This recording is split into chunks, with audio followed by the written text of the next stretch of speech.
Hello developers, my name is Matt Rabel and I like VWs and mountains.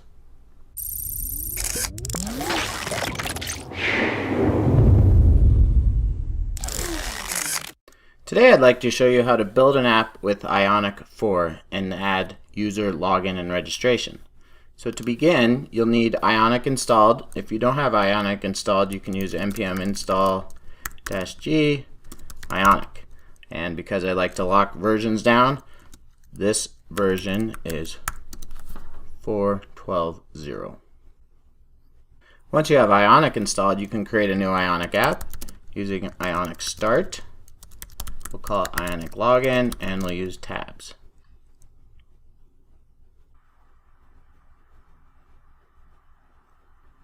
When it prompts you to install the free Ionic AppFlow SDK, I'm not using it, so I'm just going to say no. So then you can cd into your Ionic login application and run Ionic serve, or server if you type it wrong.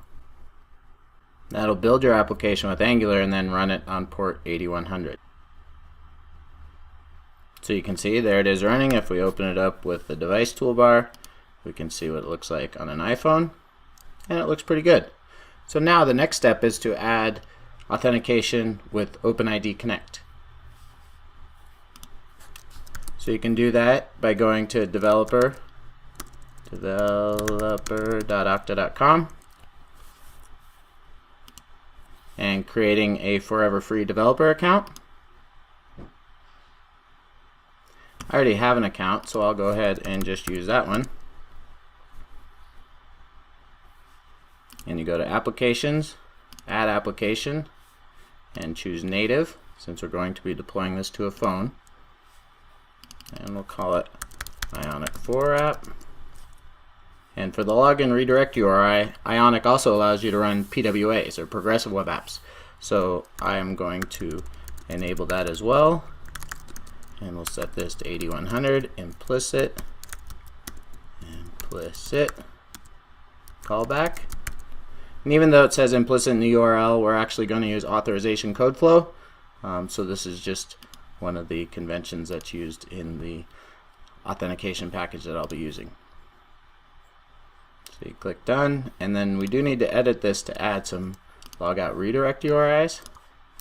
So we'll copy that one, say logout, copy that one, and add logout as well.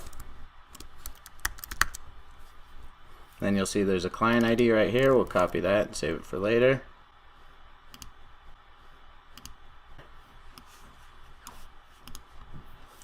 And then click save. And then we can use these settings along with an issuer for our app to create or to add authentication. So there's a handy package called Okta Dev Schematics that we created. And what this allows you to do is basically install authentication for Angular, React, Vue, or Ionic, and it uses Okta's SDKs or an SDK that implements OpenID Connect. So here's how you can install it, but there's also an ng add command you can use. So it's as simple as ng add Okta Dev Schematics. And this will install the schematics as well as prompt you for the values that you copied. So our issuer URI, grab that, paste it in. Client ID, grab that, paste it in. And it basically does a whole bunch of things for you. It adds and installs Okta Dev Schematics. It adds Ionic App Auth as a dependency. It also adds Ionic Storage as a dependency for storing tokens. It adds services, modules, and pages to a source app auth directory. It also adds a login page and related files to source app login. It adds a Cordova section to your package.json for the plugins that it needs. And it updates existing files to handle authentication logic. As far as that one high severity vulnerability, you can use npm audit to see what that is. That doesn't come from any of these packages that we installed. That's from Angular Dev Kit. So now you can go ahead and run it using Ionic serve again.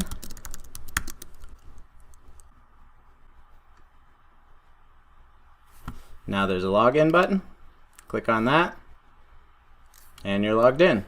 And if I want to get my user details, it brings those back. And that's because I'm already logged in. So if I wanted to log out, then I could log in again and see Okta sign in page, click sign in, and there you are. So pretty easy to add authentication to Ionic app, mostly because of Okta Dev Schematics and Ionic App Auth. So if you go to Ionic App Auth,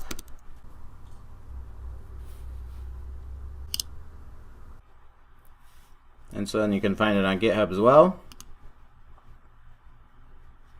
And everything that's been integrated into Okta Dev Schematics comes from these two examples, either Angular Cordova or Angular Capacitor. So all this code was created by this wonderful person, WI3Land, and it works really nicely. So let's change our Okta org so it has user registration.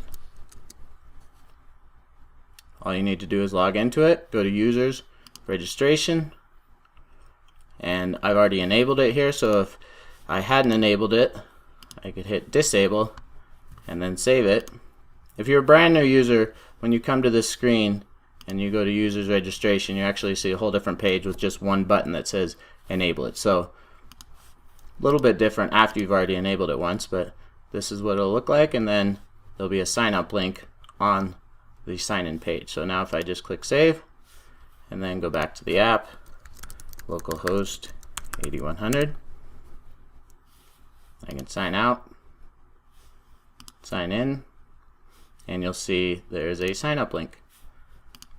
So now you could enter in your credentials, your first name, your last name, and create a new user. So that's pretty slick.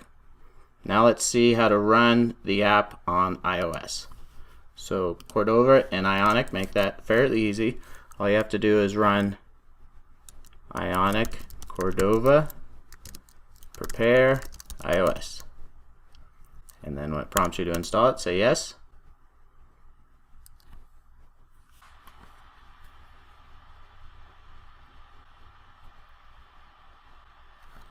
And then to configure code signing, you'll need to open it in Xcode, so you can do open platforms, iOS, my app, I believe it's XC workspace, yep.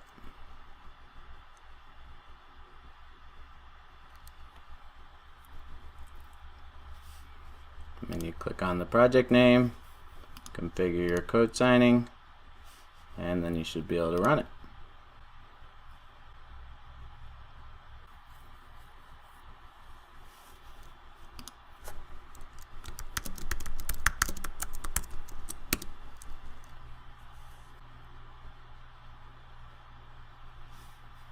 And then to prove it works on an iPhone, you can log in just as we did before. And there you are. You can even get the user's details. Let's see if it works on Android.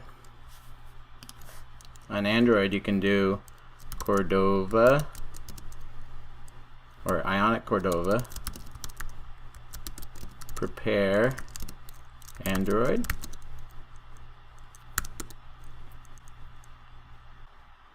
And then you can open it in Android Studio, Studio Platforms, Android.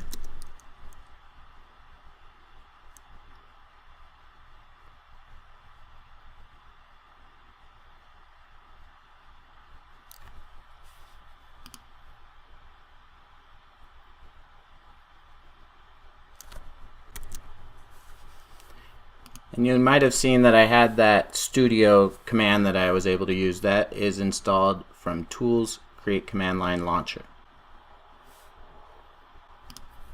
Okay, and so it does prompt me with some warnings here. We can fix that by clicking on that link. And then we'll update Gradle to 5.0.1. And you'll notice it says NDK compile is no longer supported. You can fix that by going to Gradle.properties, changing use deprecated NDK to false. And then you should be able to play your app now. You'll need to create a new virtual device if you don't have one. I used a Pixel 2.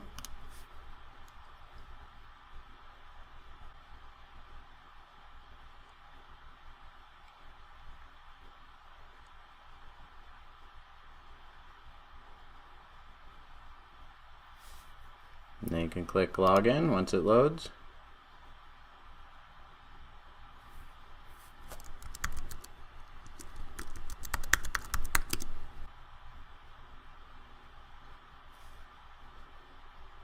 And now we're logged in, we can get the user's details. There we are. And if you want to sign out, prove that that works as well. So one thing that I didn't need to do, but I do believe you will need to do, is navigate into the Android manifest and change the activity launch mode from single top to single task. This is especially important when you have multiple applications that are using a similar login mechanism, multiple Ionic applications. Otherwise, you've developed a nice app that runs on iOS and Android and the web as a progressive web app, and not only that, but it uses PKCE, also called PXE, which is Proof Key for Code Exchange, and it's basically a security extension for OAuth 2 for public clients on mobile and desktop, and it's designed to prevent interception of the authorization code by a malicious application that runs on the same device. So it's pretty awesome, and it's the better version for browsers than Implicit Flow. And so if you were to go to developer.okta.com/blog and search for Implicit, we have a blog post. Let's see, Implicit Dead. There we are, from Aaron Parecki. And it talks about the OAuth 2.0 implicit flow and how everything's changing to use PXE and authorization code flow in apps. So you can start using PXE today, both using this tutorial from Aaron as well as using Ionic 4 and our Okta Dev schematics that leverage Ionic Auth and its PXE support. Thank you for watching this screencast today. If you'd like to see more, you can follow me on Twitter at mrabel. You can also follow my team on Okta Dev. Friends don't let friends build authentication, so you should sign up for an Okta developer account and let us do it for you. And also subscribe to our YouTube channel where we have a lot of tutorials and screencasts like this one.